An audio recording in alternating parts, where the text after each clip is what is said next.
Hey everybody. I wanted to do a video and kind of brew some coffee. Let's talk some coffee. And my name's Matt, and I own a little coffee roastery called Solid Ground Coffee. And basically, we roast fresh coffee to order.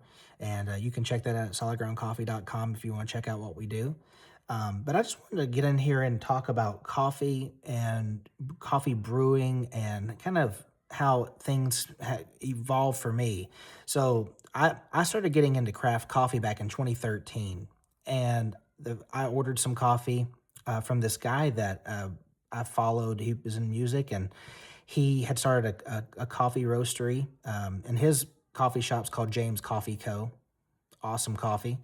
And I remember he had a Colombian coffee when he first started, and I ordered it. And I remember thinking, this is amazing, but I really didn't know what I was tasting because at the time, I had never even heard of craft coffee. I had never even heard of anybody actually roasting their own.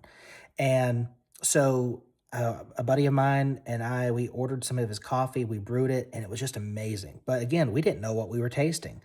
And I remember through that, we started ordering more from him. And then I started branching out into other kinds of coffee shops and local places that would roast. And I then discovered fruity coffees like Ethiopian coffees that were naturals and anaerobic naturals. Actually, anaerobic naturals came later, but naturals. And it just kind of sent me down this journey where I really fell in love with good coffee. And from there, my dad actually had the idea for me to start roasting my own, and so I started learning how to roast from that, and started. Man, I burnt so much coffee and under roasted so much coffee in those early days, and just I fell in love with coffee and how the whole process works. And now, we do a lot more coffee now than we did when we started, by a long shot. And I've learned a lot about roasting from then. And so one thing I always tell people all the time whenever they're wanting to start getting into nicer coffee or things that are just not burnt coffee. I don't drink dark roast anymore. I used to. I used to love it. Now I can't drink it. I'm a snob. You know, some people say they're coffee nerds. No, I'm a coffee snob because I'd assume not have coffee if I can't have good coffee.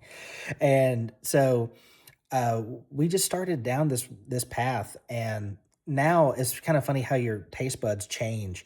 But I always tell people if you're really looking to get into a good coffee, start with a light roast and then go from there. And so today, I thought we could brew some coffee. I just did a review of the Clever Coffee Dripper, but I thought, you know what? I just did a review of it.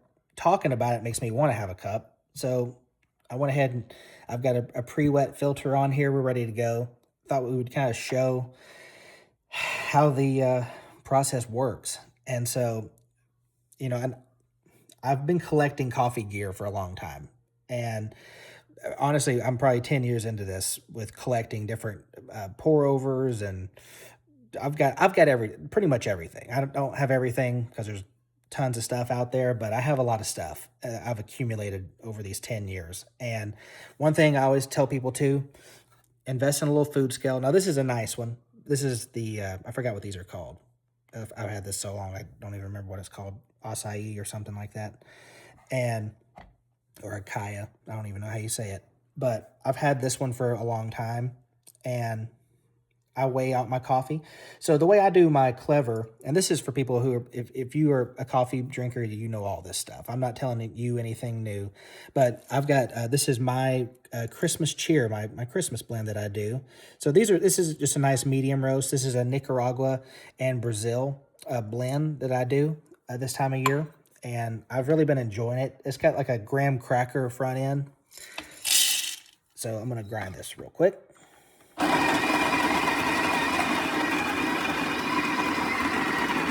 I grind my Clever coffee the same way I do like a Hario, so like a medium fine. And I think it adds a nice sweetness to the cup. And so we have, so I put my Clever on the scale, and I go ahead and, as you can see here, I've got my water hot. I've got the Fellow electric kettle. I love this thing. This thing was too hot. Okay.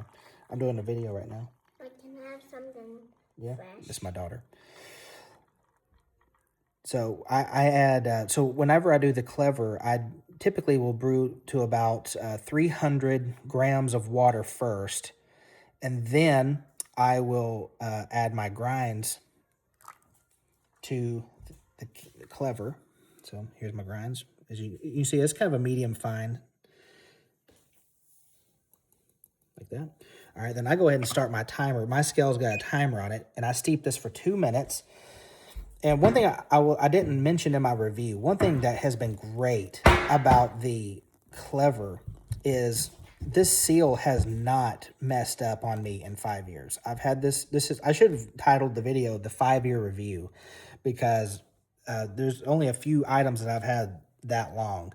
And this clever has been so consistent for me. And I honestly, I've sent so many people the clever for them to go get one, and everyone loves it. I don't know anybody who doesn't love the clever. It makes a great cup of coffee every time. It's really easy to use. And, when you have a pour over, it can be a little bit more tedious, a little bit more time consuming to learn how to do it. The clever is not that way. It's just very straightforward, easy to go. And then, so whenever, I didn't mention, so when I add my grinds, I add a little bit more water to the top of it just to get it saturated. So all said and done, this clever comes out to about 402 grams. And so I'm doing 380 grams of water, and that's a 12-ounce cup. And I know, like, I'm a coffee snob. I get in here and I brew this. I love it. And not everybody wants a scale. That's why I tell people, if you don't have the scale, just fill it up to the line. It'd be close enough. But that's one thing I've learned from doing this. Not everybody's into the same level of taking the time to do it. For me, it's part of my morning ritual. I love waking up, coming in here, turning my kettle on, getting my coffee out, doing the whole thing, and then brewing it. To me, that gets my day going. And a lot of people just like to walk in and hit the button on their coffee pot. That's fine. To each his own. But for me, I love being able to put every piece of this together, and that gets my day going. And then enjoying the coffee as the payoff. So anyway, all right, we're at 2 minutes. Here's my coffee. I like to give it just a little shake like this. That's all I do. And then I sit it down. Throw in the comment section how you do this. If you brew with a clever, I'd like to know how you're brewing with it. And it just drains down into my cup. I've got my Lino cup over here. These are my favorite mugs. I love how the handle's on the top. That's one of my favorite features. It's so easy to handle and drink your coffee out of it. It's just awesome every single time. So anyway, this is my review, part 2 of the clever. This is just me brewing an afternoon cup of coffee. I love every aspect of this ritual, if you want to call it that. So thanks, guys.